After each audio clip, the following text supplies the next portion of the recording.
Hello, my beautiful ladies. Today I want to talk about how to be in a relationship with a saver and not go crazy. So the first thing that I did was I asked him lots and lots of questions. I asked him what were his thoughts on finances, what did he think about economics, the stock market, investments, and we would just talk. Sometimes we would have a date where we would go on a walking trail and I would just listen to him for hours because I really wanted to, one, get better equipped myself on knowing finances and how to build wealth.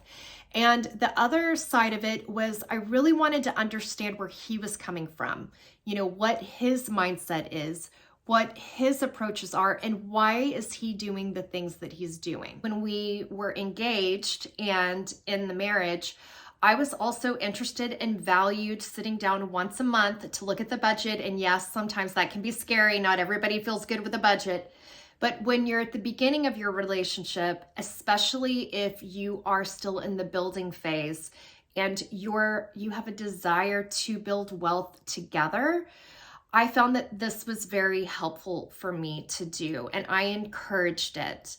So we would sit down at least once a month and look at the budget, look at our spending, and just have a conversation about it. So that was super helpful to really dive in and understand him first. Second, then I took that and went off on my own. This was a couple of months where I just did various things. I researched on Google and really just wanting to get familiar with different concepts out there, different methods that people recommend.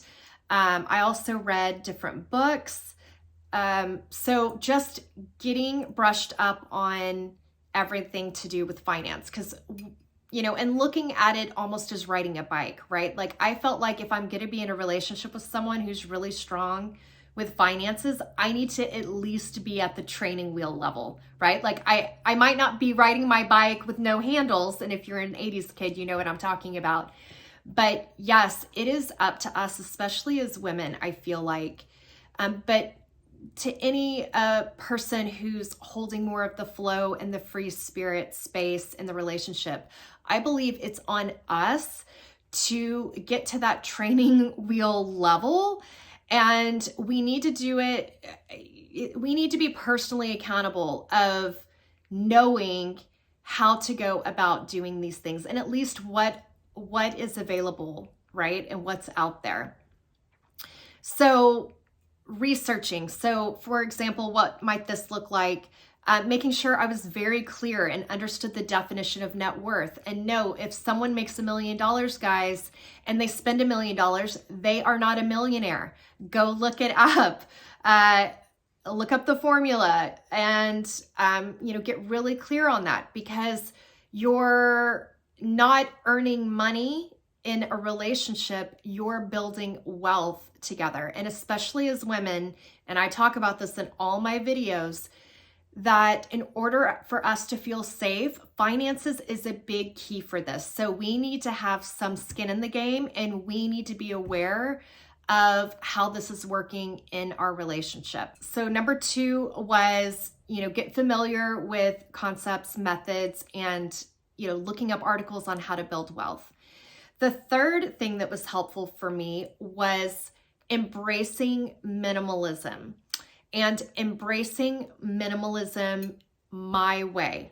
I am a big believer, everything is a template, guys, and you can customize it to fit what is going to be best for you. Some people get really caught up in, oh, well, you need to do it exactly as the person said, and you're off and you're not doing it right. Look, if I'm building wealth, I'm doing it right.